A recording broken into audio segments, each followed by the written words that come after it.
So this is the Beyond What Meets the Eye, Understanding Neurodiversity and Non-Apparent Disabilities at Work webinar. If you're here from something else, now is the time to leave if you mistakenly clicked on this link, but this is our topic for today's session. So let me introduce myself. So my name is Felicia. I am your facilitator for today's session. I am also the co-founder of Inclusion Geeks. Inclusion Geeks' mission is to help workplaces work for everyone. And we do this by providing you with knowledge, skills, action items, strategies, tools, tips, etc. to implement. So we try to give you as much as we can so that you can help your own organizations and yourself create more inclusive workplaces and environments. I am based in Western Massachusetts on the East Coast of the United States in a town called East Hampton, and I use she, her pronouns. For anyone who is not able to see me today, I am a short brown woman with dark curly hair, and I'm currently wearing a green and blue plaid shirt and sitting in my home office, which has a nice yellow chair in the background. There are a couple different ways that you can engage with me during today's session, and I've just put those up on the screen. So the chat is great. I will be keeping a close eye on chat, so please feel free to keep using that, and I'll be checking in on that from time to time. There will be a few pop-up polls, which we'll be using a tool called Slido. So if you're familiar with that, great, we'll be using that. If not, I will talk us through that when we get to it. There will be some dedicated Q&A time towards the end of our session, so we will have time for questions. There have been some pre-submitted questions, and you may have questions that pop up as we go through today's session. So we'll have some time for that towards the end of the session. And finally, we do have closed captioning available. So if that's something that is helpful for you, there is an easy way to do that. Just click on your own CC button on your Zoom tools. And if it's not something that you need, then you can simply not turn that on. So I see there's a bunch of people saying hello in chat, so thank you so much. It looks like we've got a few folks from the Boston area, one person from Oklahoma City, welcome. And we got some people working from home and from the office. And yes, overall, it looks like we are all ready for springtime. So let's talk about our session for today, which doesn't directly relate to spring, but we are in the middle of a changing landscape in both our climate as well as how we're thinking about work. So I think that ties in nicely. I do have a few declarations to go through, a few statements to talk through before we officially get started. So I'm going to put those up on the screen right now. And I think this is especially important just because, especially with this topic, neurodiversity and non-apparent disabilities, I personally think it's very critical to name how I personally am showing up in these identity groups or not. So before I even go through all of these points, I just want to say that part of my identity, beyond being a short brown woman who is biracial, is I'm also disabled. And I would consider my disability a non-apparent disability. I am partially deaf and I do wear hearing aids. That's why the closed captioning is very helpful for me personally and may be helpful for you as well. And for the most part, most people don't know that I have this disability unless I directly tell them. So that's part of my own unique personal lived experience that I'll be bringing to this session today. I do not identify as neurodivergent at this point in time. That might change in the future as we gain greater knowledge and clarity around what this means. And we'll talk more about that in the session. But I do want to name that because I am not speaking on behalf of all disabled people or all neurodivergent people. I don't share that particular identity, although I share the disabled identity. And I name this because there is no universal experience. Everyone has a unique experience in these identities and lived experiences. And so that's going to also impact things like how we experience the workplace culture, how we go through work, how we live. Also, you are not entitled to know what someone's disability story is.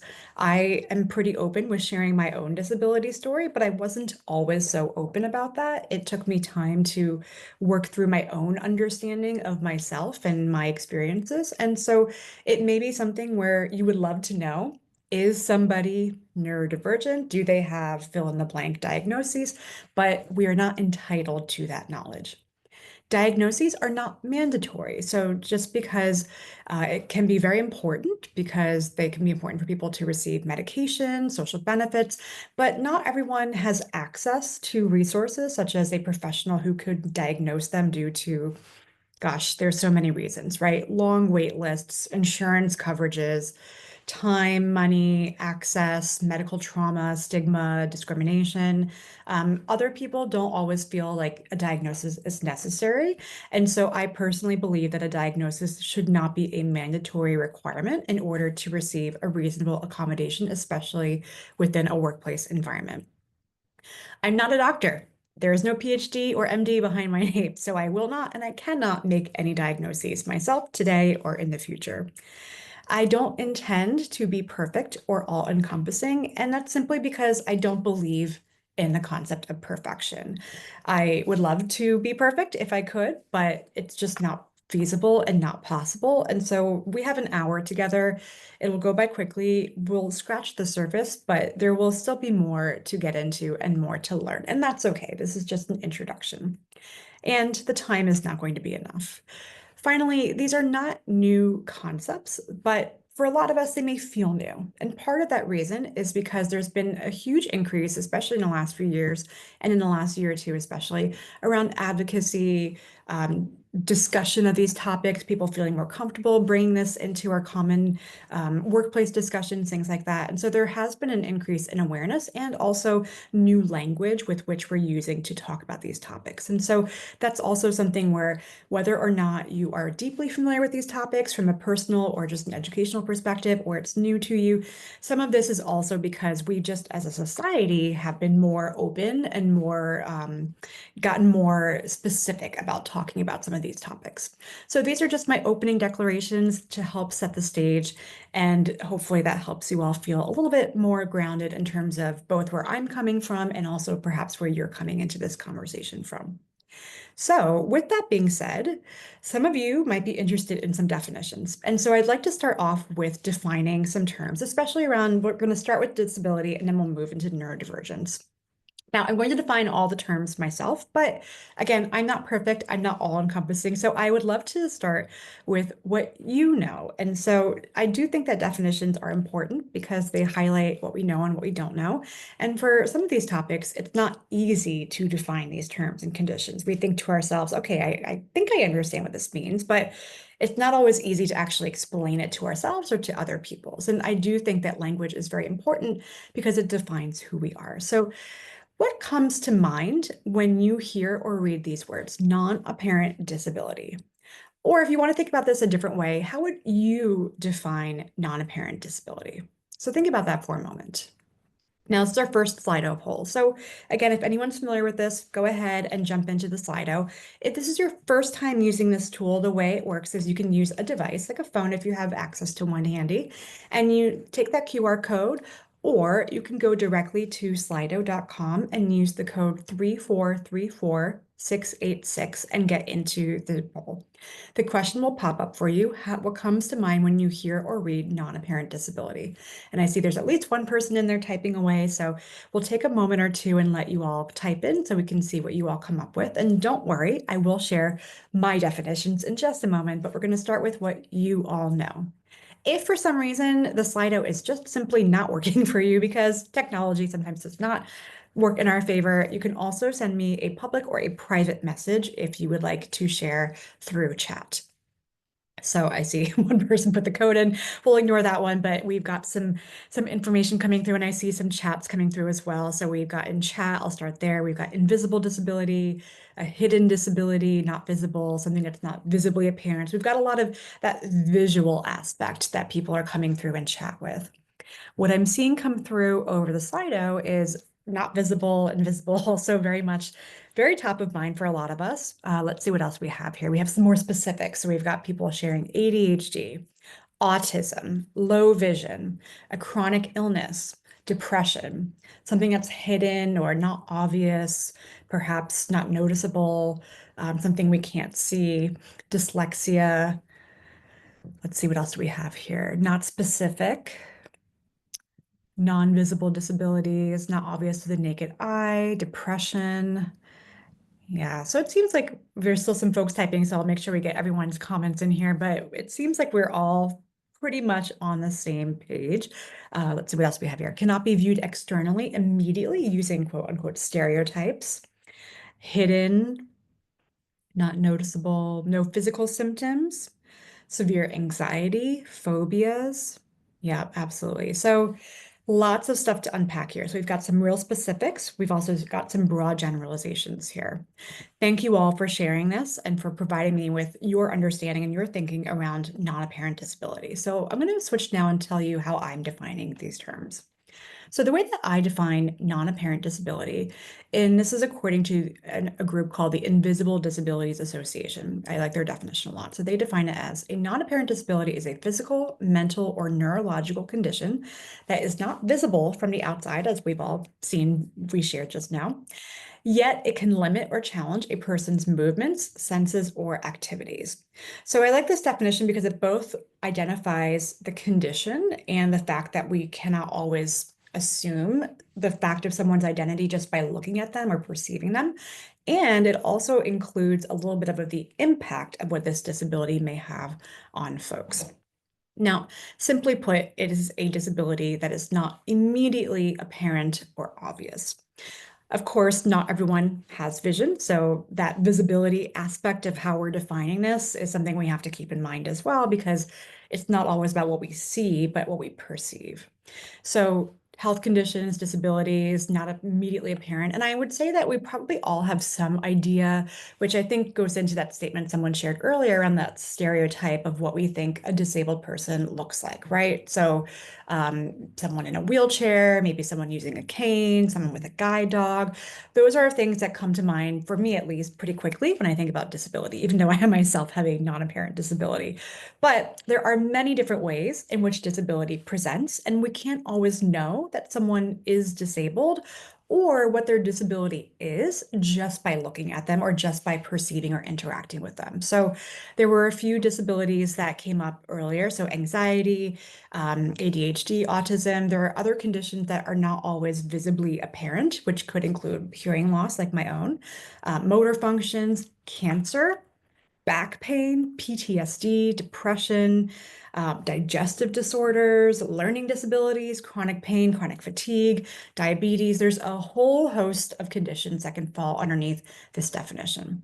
Now, quick question for you all. Does anyone know why I might be choosing to say non-apparent as opposed to invisible or hidden disability? If you have a guess around that, put it in the chat. Because there is a specific reason why I'm choosing to use that language in particular.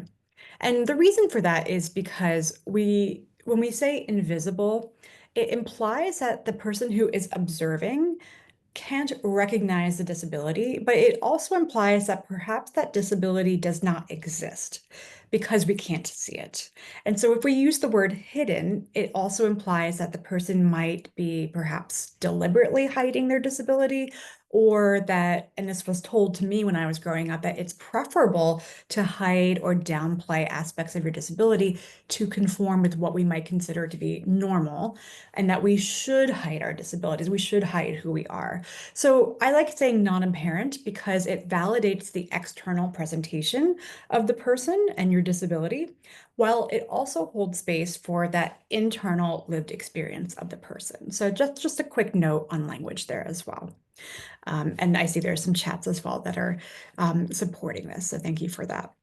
I also want to note that, again, we're going to talk more specifically about neurodivergence in just a minute, but not to get too deep into this because this session is focused primarily on the workplace experience.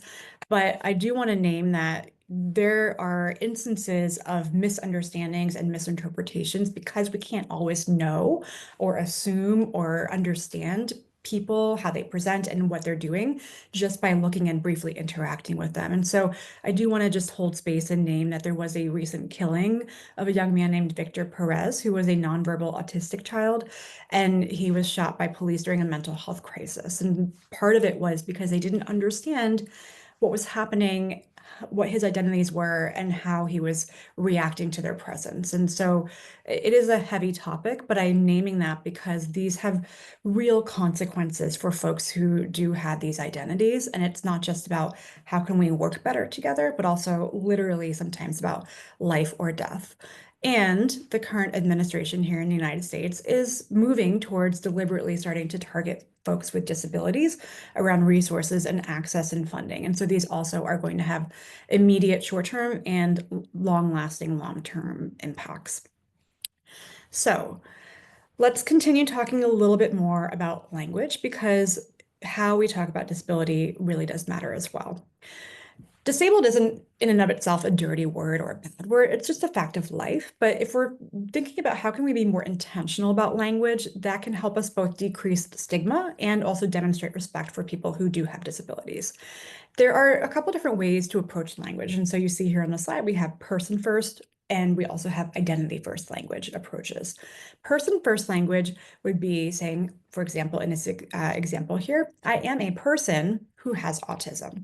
The idea is that we are people first, regardless of any other aspect of our identities. So if I'm using myself as an example, I would say I am a person who has a disability. The identity of the disability is secondary to the fact that I am a person. On the other hand, identity first language contains the idea that the identity is integral to the person's sense of self. So we can't really separate out the person from the identity. So this would show up in phrases like, I am a disabled person, or as in this example here on the slide, I am autistic. The National Center on Disability and Journalism recommends that we use person-first language in order to place the focus on the person rather than the disability in terms of a primary and secondary focus. But there are lots of people who actually prefer identity-first language. And there's a lot of research that's starting to show us and tell us that neurodivergent people, particularly those within the autistic community, are generally more likely to prefer identity-first language versus person-first language because they often view neurodivergence as a central part of their identity. And disabled people also sometimes feel this way too. So the real takeaway here is that it's important to ask or to be aware of differences in how different people may choose to talk about themselves. And so you should always ask someone what their preference is if you are interacting with someone who is disabled and or neurodivergent, or follow their lead as they talk about themselves. If you don't have that opportunity, or if you're referring to a group of people, I personally tend to default to person first language. Now, here's another question for you all, because I want to start talking and moving into neurodiversity. So my question for you is neurodiversity a disability? And I'd like to get a sense of what you all think. The answer that just popped up in the screen is that the terms are not necessarily describing the same thing. And I see chats are coming through. I may have been a little bit quick to jump the gun on my clicking through here, but feel free to keep the answers coming through in chat. So I see that some people are like, it could be, and they are not necessarily describing the same thing because not every neurodivergent person is disabled. And not every disabled person is neurodivergent, but sometimes there is overlap here. They are different terms because neurodiversity describes a spectrum of difference. It's like biodiversity, whereas disability describes a physical or mental impairment or limitation. So again, not every neurodivergent person is disabled. Not every disabled person is neurodivergent. There are some people who are in that spectrum of neurodiversity who are also disabled, but it's a very nuanced conversation. And I just want to name that there are ongoing debates about this. So if we do this session again in a year, my answers and my thoughts might change as we continue to dig further into this concept and as we continue to understand more in depth how this presents. Again, you should always defer to what the other person prefers to identify as, in my opinion. So let's talk a bit more deeply about neurodiversity at this point. Now, here's another question for you. How do you define neurodiversity, or what do you think neurodiversity is? So I'm going to pull up another Slido. So this is the same exact code. So if you were in that Slido before, the question should have just changed for you, making it really easy. If you weren't able to get in before, again, the slido.com 3434686 code should work for this question as well, or you can go ahead and share in chat. So the question is, what do you think neurodiversity is, or how do you define neurodiversity? And just like before, better believe it, I've got some answers for you, but I'd love to start off with what your thoughts and what your sort of understanding is at this point. I see in chat we've got, well, it depends on the context, and we've got some more comments coming through here. So let's see what we have as folks get in here. It's a superpower. We got some chat supporting their love of that approach. A spectrum of how brains process information. It's a range. Variations in how the brain works. non-standard thinking, differences in the way the brain works, differences in how we perceive the world and operate in it, thought patterns and processes that people use in their thinking, brains that function differently, brains that think and process in unique ways, variations in being, differences in the way the brain works is pulling ahead as far as what a lot of people are sharing in here. It's a range of differences in chat. It's different in diverse ways that our brains process stimuli, not the same as neurodivergent. Yeah, so we'll talk about neurodiversity, neurodivergent, neurodivergence in just a minute. So Lauren, I think your comment is perhaps alluding to how there are some nuances in these different terms here. All right, I see people are still typing away, so we'll get some more comments coming through here. So it's valuable, unfair, interesting. Whoever wrote that in, let me know if you want to share privately or if you want to put in the Slido some more about your thoughts around that. Let's see what else we have here. Requirements, differences. All right, so lots of different ways of thinking about what neurodiversity is here. So let me go ahead and share how I am defining these topics. So the way that I define neurodiversity is the range of differences in individual brain functions and behavioral traits regarded as part of a normal variation in the human population. Now, I did mention that there are some differences in the different words here. So how we're defining neurodivergent specifically is differing in mental or neurological function from what is considered typical or quote unquote normal or not neurotypical. And so basically, simply speaking, neurodiversity is really referring to the vast diversity of our human brains and our human minds. It doesn't just apply to one group of people, it applies to everybody. So it's kind of like if you think about if you've ever taken a basic DEI or diversity course or a session, we don't call individual people diverse. We talk about the diversity of a group of people. Same thing here. We don't talk about an individual person being neurodiverse. We say there's neurodiversity in how all of our brains and minds show up and think. Now, neurodivergent, again, it's differing in mental and neurological function. And so this is really where we see that there is this implied standard of what we consider as a society to be quote unquote normal. And then neurodivergent is anything that's different from that. So this particular term was created by an autistic activist because she specifically wanted to fill the need that we had in terms of our language for a term that had a wider definition and which also didn't necessarily center just autism. And so there's a lot of different examples, and I'll talk through that in just a minute. But let's talk a little bit more about the differences between neurodivergent versus neurodiversity. So if we look here on the side, we've got a couple different brains here, and it might be a little bit hard to see, but in each brain, there's actually some text. So I'll read it out in case anyone can't see it. So on the upper left-hand corner with the blue brain, it says OCD. Then with the green brain, we have ADHD. In the lower left-hand corner with the pink brain, it says dyslexia.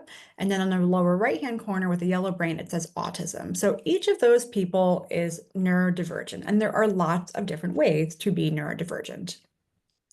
This person here, this person with this bright yellow brain, which says NT, stands for neurotypical. So that's somebody who is more, again, aligned with whatever we're defining as normal or typical for brains. Now we've got 4 green brains, so 4 people with ADHD, and these people are each individually neurodivergent, but the group itself is not actually neurodiverse because they all are neurodivergent with the same diagnosis of ADHD. This group here with all these different brain colors is a neurodiverse group because again, as I just said, remember, we can't call an individual person diverse or neurodiverse, but we can talk about it in terms of the group presentation. And then finally, this person is multiply neurodivergent. So this person has a brain that has several different colors here. So they have DCD, autism, OCD, maybe something else in there. So they have different diagnoses of neurodivergence, but they are not neurodiverse again. So they are neurodivergent, but they are not neurodiverse. Now, remember, only a group can be neurodiverse, and an individual cannot be neurodiverse. And I'll pause there because I know that it can get a little confusing, especially if this is the first time that you're really thinking about the nuances between these terms, and they're very similar. So sometimes it's easy to conflate them and confuse them. But this is an important distinction to make here because we want to be really clear and accurate in how we're using our language when we're talking about these topics and these identities in particular. So if there are any questions, feel free to pop them into the chat. I'm going to keep going, but if there's questions that come up, I'll pause and go back to that. Now, I do want to talk a little bit more about the umbrella of, or I guess I should call it the neurodivergent umbrella, because neurodivergent is an umbrella term. It is used, again, just to repeat, a term for anyone who has a brain that diverges from what we societally perceive to be typical or normal. And so there are a lot of different identities, terms, and differences that come up that are sort of all conflated underneath this umbrella term. And so I like to think of this term as both being inclusive and non-exhaustive. So this means that mental illnesses are considered neurodivergent, as well as conditions like ADHD or autism spectrum disorder, OCD, dyslexia, Tourette's, many other different conditions. Neurodivergence can be innate or acquired, and it isn't a diagnosis per se, it's an identity, right? And so again, just to reiterate, identifying as neurodivergent is up to the individual. We don't gatekeep or enforce this term. And even if you have any or many of these conditions, it's also okay if you don't choose or want to use the term neurodivergent to describe yourself. That's your own choice. So there's a lot of different other sort of identities that fall under this umbrella here. This is not a complete list, and this is an evolving list. And so some of you may look at this and be like, oh, I recognize some of my own identities in here. And some of you may look at this and say, I've never thought about that before, and that's okay. But there's a lot of different ways to present as neurodivergent. Now, because neurodivergent has this sort of like Venn diagram overlap with non-apparent disabilities, sometimes it's apparent that someone has some or many of these types of identities, and other times we simply do not know. And so I actually find it's really helpful sometimes to name people who we may know commonly, whether they're celebrities or people in the public sphere, who are neurodivergent, because we don't actually always know this per se. And so it can be helpful to sort of think about people who are out there who present in this space. So I won't go through all these names in particular, but these are some examples of folks all around the world, really, who have different identities and different diagnoses in terms of how they show up in this space. And if you can think of anyone else, please feel free to share that in the chat, because again, this is not an exhaustive list here. These are not the sum total of anyone and everyone who has these identities, but there are other folks as well who certainly could be named here.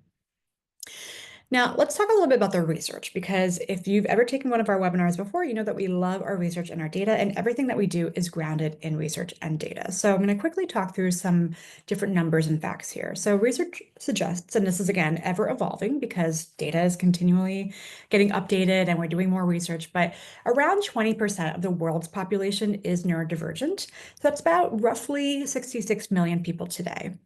This includes around 2% of the US population who have autism spectrum disorder.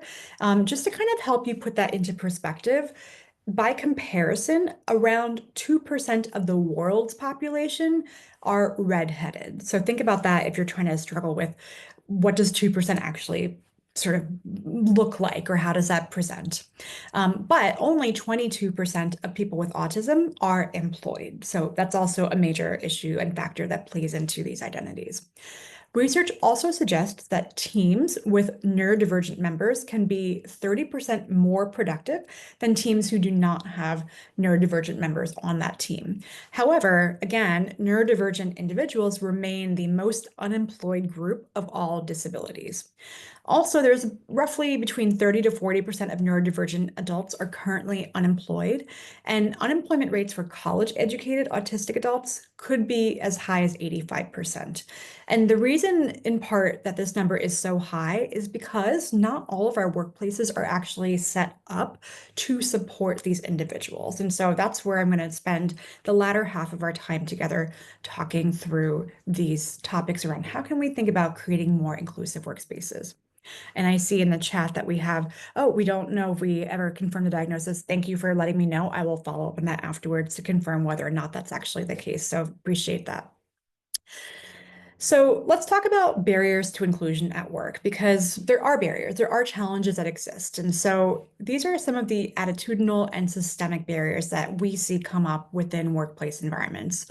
First, negative attitudes. There's a stigma that still exists that tends to be associated with people of varying abilities. Now, I'm not saying that this is true across the board, but this tends to come up when you have workplaces that are not either thinking about inclusion in this way or not set up to support people, both from whether you're in the neurodivergent identity camp or if you're in a disability identity group, or both.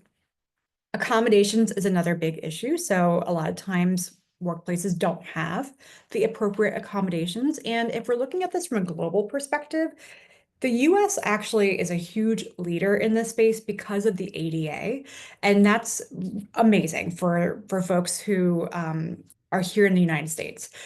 Europe, other places around the world don't necessarily have the same kind of legislation or laws in place. And so a lot of times you'll see major differences in workplaces because it's not mandated by law in different countries. And so if you're thinking, or if you're from a different country and you're here thinking through this, or if you work with colleagues who are in different places around the world, that's where you see a lot of difference in terms of issues and challenges, because we don't always have that mandate to provide support and accommodations the way that sometimes we have here, at least for now in the US.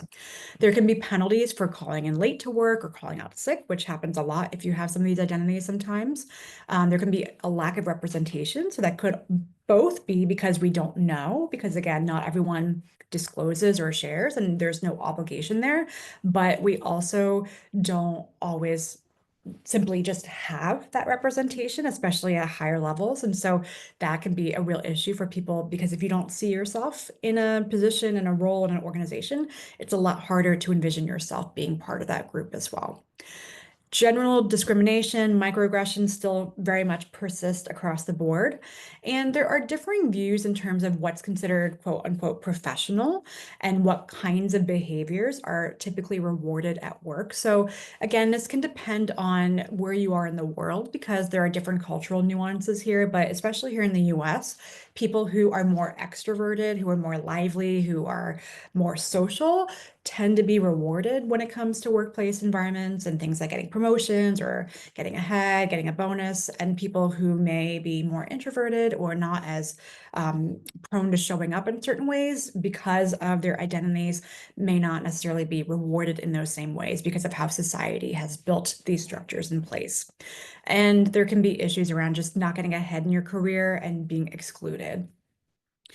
Now, there's some other challenges I'm going to go through here, and I'm going to talk through each one. And as I go through, let me know what you think, if anything comes to mind as I'm talking about these other challenges here. So first, there's bias in the recruitment process. And if you've seen or experienced this in your own experience, let me know. And also, this is something that happens all the time. We'll talk about some ways to mitigate this in just a moment. Next thing I want to talk about is judgment. So not judging in the sense of a court of law, but how we judge other people's ways of getting things done, how they think, how they present in their work habits, even how productive they are. A lot of times, especially for folks who are neurotypical, we tend to not even really think about this too much. And so we just think, oh, well, I do it this way. Why can't everyone do it this way? And that's a major issue, especially if, for example, you are a manager who is neurotypical trying to support your employees who may be neurodivergent or disabled. It can be challenging if you're not taking that extra time to think through the fact that others' experiences might be really different than yours. Shame is another big issue, because a lot of times we may shame people who don't kind of fall into that pattern of what we think of as being a typical behavior. So for example, we're on this session right now. Some of you have your videos on, some of you don't. It's totally fine, because it's a brief 1 hour that we're spending with each other today. If we were in a longer form workshop and we were doing it in the same kind of format, I might be thinking to myself, if I were falling into this shame angle, oh, so-and-so they don't have their videos on, that must mean that they're not paying attention. Or if I see someone someone's video on and maybe I'm looking at that video screen and I see that they're looking off to the side or they're writing notes somewhere else, I might think, oh, they're not actually paying attention, and I might shame them. Now, I'm not saying I would do that, but that's how sometimes that shows up in these kinds of discussions where we put people on the spot because they're not behaving in ways that we think they are. Eye contact is a really big one. A lot of neurodivergent individuals do not make eye contact in the way that neurotypical people expect them to. And so we build this assumption around why that is, and we don't always understand sort of the fact that it's just not the way that everyone shows up. And I see here that folks in chat are sharing that you have been shamed for some of these things. And so just first of all, thank you for sharing. I'm so sorry that that's been the case for you. And hopefully sessions like these can help us collectively move the needle so that we don't have some of these experiences in the future, because this is obviously not what we want to have happen, whether it's at work or in any type of environment.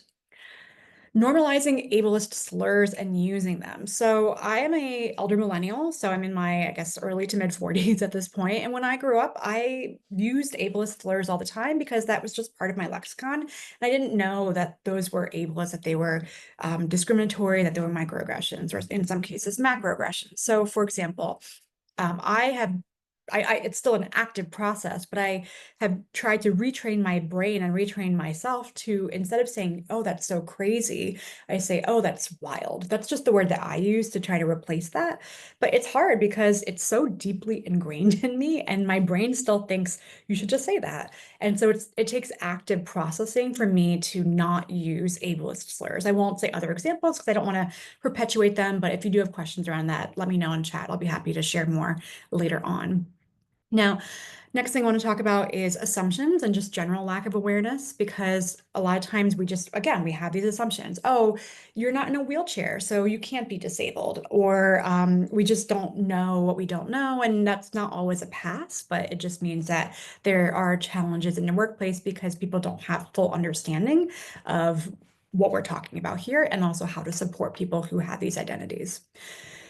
This is something that doesn't happen all the time, but it definitely is a challenge for sure in terms of people treating disability or neurodivergence as something that's broken or something that needs to be fixed.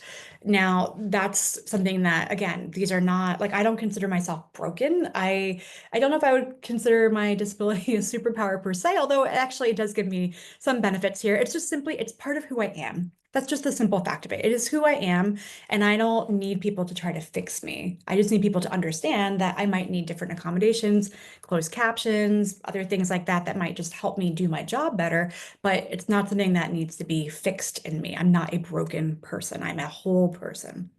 And then finally, blaming people for conflict or misunderstanding. So there is an issue that comes up. It's that person's fault. It's not our fault, especially if you're identifying as neurotypical. These are just a few challenges. I don't intend for this to be, again, an exhaustive list here, but if you can think of other challenges, or if there are other experiences that you've had in the workplace, feel free to share in chat too, because this is part of our collective learning together. And I see that I'm just gonna take a quick look through chat, because there's been a lot of conversation coming through here. So we've got some examples around, if we're paying attention, sometimes we need to doodle or we need to have a fidget spinner, and people don't always understand that. I think that we're not listening, but actually that's a way for us to focus. Let's see what else we have here. Shauna, I will follow up with you afterwards around resources to suggest ways to replace ableist slurs. Thank you for asking that. People have asked for people to stop stimming and touching people. Please don't touch people if they don't ask you to, just as a general note. I'm sure we can all agree on that, but just saying that. So yes, there's a lot to dig into here. We have more to talk about, but I do want to spend the last bit of our time before we move into just general Q&A into some strategies, because it's not just about saying, oof, this is tough and it's complicated and not great. There are strategies that we can implement to create more affirming, more inclusive workplaces. So let's talk about what those are. I also just want to note before I get into specifics here that there is no one size fits all strategy or tip or approach that you can take, because we're all individuals. Your workplace is unique. Your teams are unique. The challenges and experiences and things that are coming up are unique. But here are some just sort of general areas of support that you can consider when thinking about how can we overcome some of these issues. First issue, as I've already talked about, especially with all that data we went through, is underemployment among neurominorities. So again, neurodistinct people comprise about 20% of the population, but participation in the workforce is severely underrepresented in comparison to neurotypical peers. So how can we handle this? First, it's simple, but it's important. We can be mindful of unconscious bias. A lot of recruiting and talent acquisition strategies are all about narrowing that candidate pool down to the most qualified and most manageable list to explore more deeply. So that means that we have to go through hundreds or thousands of resumes, and it's exhausting, it's time consuming. And so we tend to sometimes over rely on superficial or social criteria rather than job specific skills. So what happens is that this often tends to neurodivergent candidates being overlooked or dismissed because of differences in how they might communicate, interact socially, process information, move their bodies. And so if we can be aware of the fact that subconscious or unconscious biases or conscious biases even do exist, that actually helps with recruiters, especially if we're thinking about training our talent acquisition staff and training our recruiters to better process resumes, better understand how people show up in interviews and in interactions. And so there's a whole range of unconscious biases that are grounded in neurotypical expectations. And so this particular graph just kind of illustrates the impact of neurotypical preference on hiring decisions. And so it's again, it sounds simple, but just even naming that this exists has been proven to help with teams and individuals and recruiters to be more conscious going into, for example, an interview, which helps lower the instance of these biases popping up. Another solution here is having a more neuro-inclusive job description, because sometimes exclusion starts with defining the role and articulating the job requirements and the job description. So if you're in a position where you're actually able to craft your job description, be really mindful about how you're defining what the skills needed and what those are, and how you're signaling your orientation and your desire to include neurodivergent candidates. So you could think about, okay, what's my current team look like? What skills are needed in order to be successful? What qualifications are really needed to be successful? And so just, thinking about things like, for example, simplifying the role description, take away jargon and, sort of specific acronyms, things like that. Be really clear about what the benefits are. A lot of times people are looking for benefits and, things like what kind of insurance programs are you offering? You could provide a clear accessibility or a clear accommodation statement. If you have an EEO or an EEOC statement, you can include that. Some clients and some companies simply say something like, we support, fill in the blank identities, or we support, anyone and everyone to apply. You could think about having fewer interviewers in a single setting. You could provide interview questions in advance. There's all sorts of ways to think about this, but again, just really thinking through how can we make sure that we're not unintentionally excluding people. All right. Another strategy here is neuro-inclusive onboarding, because it's not just about hiring, it's also about what happens when you're in the workplace. And so once you've gotten the job, once you've hired the candidate, make sure that you're communicating, allow for two-way sharing, because it's not just about thinking, oh, my employees are folks who may be neurodivergent or disabled. Managers and staff may also have these identities. So make sure you're sharing both ways about, what's going on, showing that representation, showing that support. Be really explicit about the expectations and the logistics. I love asking simple questions. So this question on the slide here is, what would support your success here? I think that's a great question to ask everybody, because everyone can benefit from knowing the answers to that question. It's not just if you are disabled or neurodivergent or both. And this kind of falls into the last point, which is really around normalizing these success enablers by offering them to everybody. So it shouldn't just be for a certain group of people. Everyone can benefit from these success enablers. A working with me document. If you attended our session before, you've probably seen me talk about this before, but there's usually always a handful of folks who've never seen us before. It's a really great tool, and that's why I talk about it so much. It is wonderful in terms of how we can think about that two-way sharing around both expectations and needs. So again, this will depend on your organization and your team and, sort of the culture, but in my organization, in my own Working With Me document, I have in that a line or two about my disability, because I think it's really important that people know, A, that I have a hearing disability, and also how that might present or how that might come across. Because if anyone else here is on the call who has some kind of a hearing disability, you'll probably appreciate this. Sometimes I don't always hear what people are saying, or it takes my brain a minute to catch up. So I might just respond like, yep, or even no.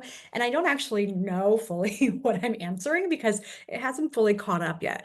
So I always tell people, hey, this is part of who I am. And if I ever answer you with a yes or no, and it wasn't a yes or no question, just ask me again, because it's not you, it's me. And that's totally fine. But I'm normalizing that by sharing this in an onboarding process like this Working With Me document. We can share examples of this afterwards if anyone's interested in a template version of this. Another strategy here is providing accommodations. And so I'm not going to get too deep into this, but again, this will depend on what's mandated by law in your area. But some folks need work accommodations to help them do their work better and maximize talent and skills. Other folks don't need these kinds of accommodations, but I do think that they should always be considered on a case-by-case basis, because not every single person who has the same exact identity needs the same exact accommodations. And so these are just a few different ideas on various ways that we could provide support within a workplace context, especially. So again, I won't go through all of this, but flex hours, ongoing feedback, frequent check-ins, closed captions, screen readers, having different ways and different mechanisms and pathways for providing input and feedback. We've talked a little bit over chat already around fidgets and having ways to kind of help focus your concentration. Fluorescent lights if you're in an office, oh, no bueno. Access to private offices, noise machines, having headphones if you're in an open space and you need to have more concentration. There's all sorts of different tools that are available, or sometimes these are just simple ways of thinking about setting up our space that we don't have to even spend any money to help people be more supported. All right, let's see what else we have here. If you need accommodations, these are ways that you can ask for more accommodations. Sometimes we just get nervous. I know sometimes I do, and in past experiences, I've thought to myself, oh my gosh, I would love to ask for XYZ, but I don't know how to broach this subject with my manager. So here's a couple ideas. In order for me to do my best work, I need XYZ. Is it possible for me to get? I've used this myself in past experiences. I've said, hey, in order for me to do my best work here, the fluorescent lights are really interfering with my hearing aid. So could I get someone in here to turn off the automatic light switch that turns on, and maybe change out the light bulbs? My past employer, I had that exact conversation and that exact request, and they came in and fixed it, and it made a huge difference in how I was able to show up to work. I have hearing loss, and captions help me follow the conversation. Can we add closed captions to our video calls as a default? I have sensory issues. Video calls can be really overwhelming sometimes. Is it okay if we don't have a video on policy and it's more case by case? We can do it if we're able to. Do we offer whatever you need? I am whatever it is, and I need or I don't need whatever it is. There is a great resource, which I see someone just shared in chat as well, askjan.org. JAN stands for Job Accommodation Network. Amazing resource. They have template letters, they have all sorts of different resources. So if you need more help on this front, I highly recommend that you investigate them a little bit further. They're an amazing resource. If you want to be more supportive, you could ask questions like, how can I support you? What can I do to make sure you have what you need? Is it helpful if I were to XYZ? How can I make sure that you feel comfortable and welcome? And so those are other questions. Now we're going to start to go into Q&A and wrap up. So just a quick thought for you. You don't have to fill this out, but I just want you to think of, are there any other strategies that you've seen to be impactful or helpful in terms of workplace inclusion? And as folks think about whether you want to share or not, I'm just catching up on some chat here. And I see some examples that people have shared as well. There's a question around, will the presentation be available after today? Yeah, so we're recording this presentation, and by virtue of being here and signed up, you will be getting a recording, a link to that recording file afterwards. So if you were thinking to yourself, oh gosh, there's no way I could have written down or captured all that information on the slides, don't worry, you'll have this available to you afterwards to go back and review as you need.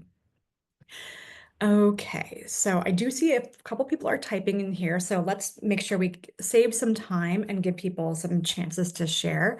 Because I also want to hear from you, because again, I'm not giving you everything that we could possibly think of, because I'm just a human being that's trying to make it in this world. So you may have some great ideas and some thoughts too that we would want to share into the group. So let's see what else we have here. Remote work opportunities. Yeah, this is a tricky one, right? Because a lot of companies are saying back to work, back to the office.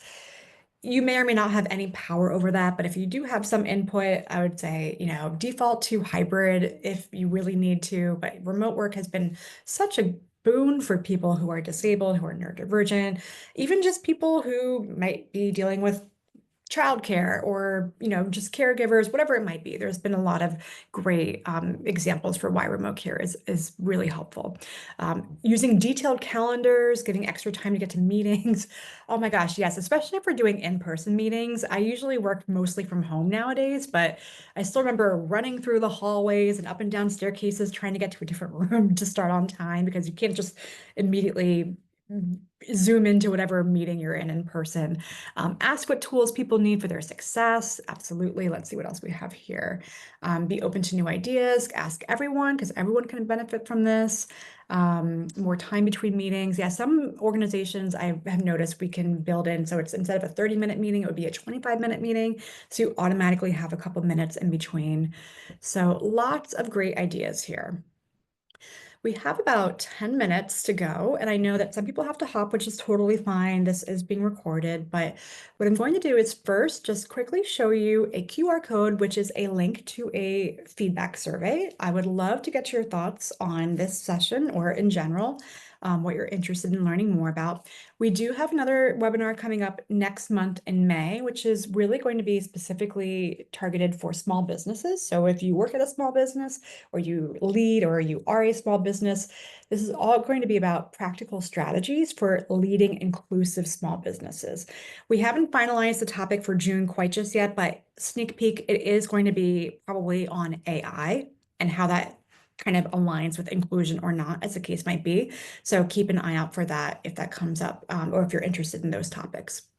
Now, we do have some time for Q&A. So I have some pre-submitted questions, which I'm happy to go through, but I do want to make sure that if we have anyone who's here live, that we also get to your questions as well. So if there are any questions, either feel free to go ahead and put them in the chat, either publicly or privately, or you can use the raise hand feature. And if you'd like to share your question verbally, I'll call on you to unmute yourself.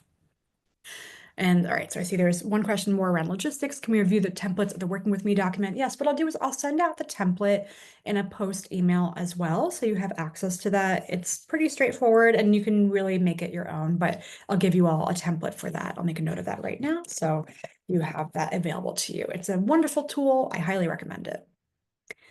All right. I don't see any raised hands at the moment. Again, if you're typing away, feel free to keep typing and I'll keep an eye on the chat.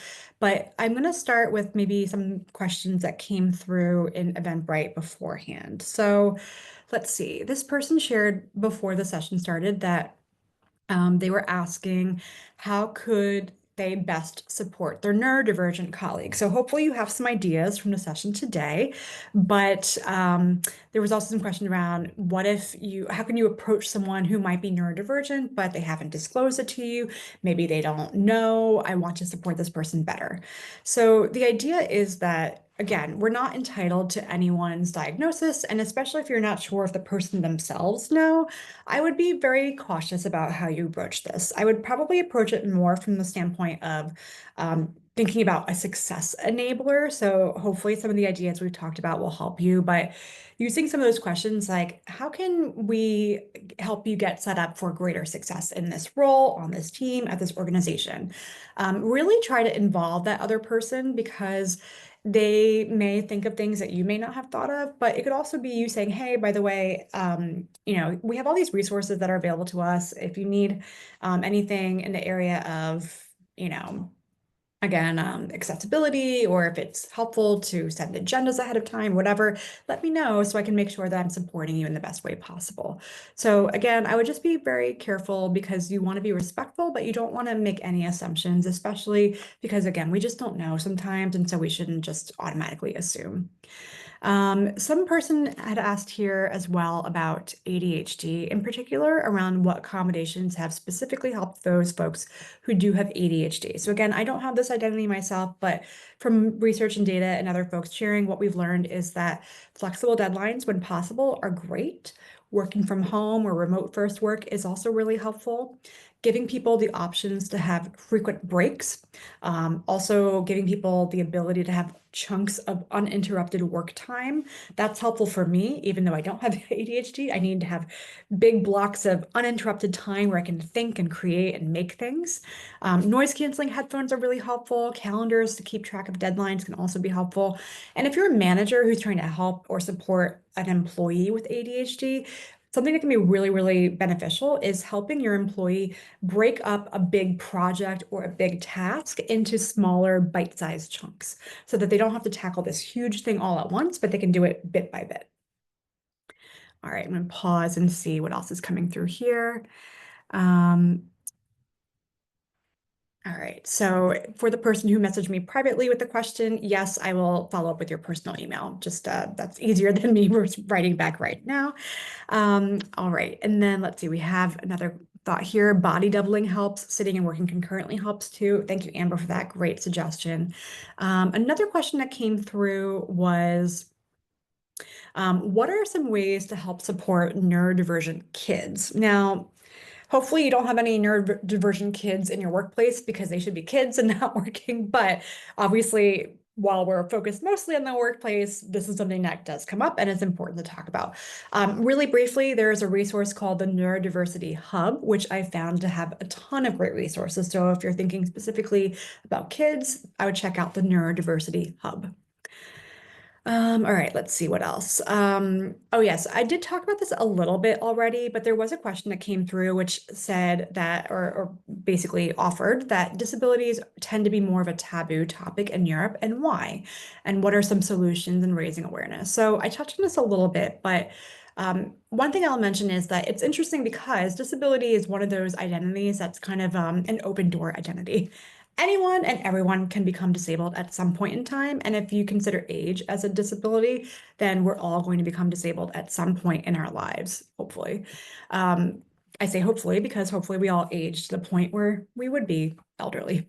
Now, generally speaking, a lot of it comes down to legislation, right? So as I mentioned, European Union countries don't have legislation that has as much weight or scope as the Americans with Disabilities Act.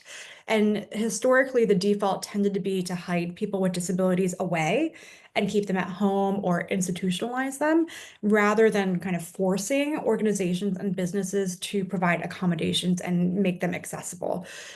In Europe in particular, it's really tricky because when you think about the architecture of cities, so old architecture, old buildings, narrow streets, cobblestones, things like that, accessibility is a major concern and it's not easily addressed all the time. In the US and Canada, we're younger countries in comparison, and so we don't have as many historic buildings. It's a lot easier to build in accessibility when you're not dealing with buildings and structures that are hundreds of years old. There's a great example of an entrepreneur who is in Iceland. I don't know if I'll pronounce his name 100% correctly, but I believe it's pronounced Holly Thorleifsson. And he has a genetic muscular dystrophy disease. He is in a wheelchair. So he had launched a project called Ramp Up Reykjavik in 2021. And that was an initiative to help local businesses in that city install wheelchair ramps because it wasn't default. And it was a huge success. And so then they expanded that all throughout Iceland with the goal to get to 1,500 ramps by 2026.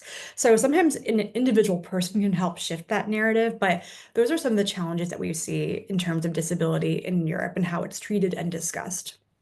And there was another question that asked, do different cultures have different views on neurodiversity? And yes, there are many different views around the world. Some cultures don't accept the neurodiversity paradigm, and they believe that these experiences are all forms of mental health disorders. Diagnoses will vary greatly, and different cultures have different ideas of what's considered normal or abnormal. So it does differ around the world. Whew, all right, so we are right at time. I know there's still some stuff coming through in chat, but if you do need to hop off, thank you so much for being here with me and going through this incredibly vast, very deep topic in a very short amount of time. We will be following up with more resources and the recording links, so if you would like to go back to those later on, that will be coming your way shortly in an email. I will stay on for another minute or two in case there's any lingering questions, but thank you again, as always, for being here with us. We are thrilled to be your ongoing partner in this work and hope to see you at another upcoming webinar in the future. I'm going to stop recording now and have a great rest of your day, everybody.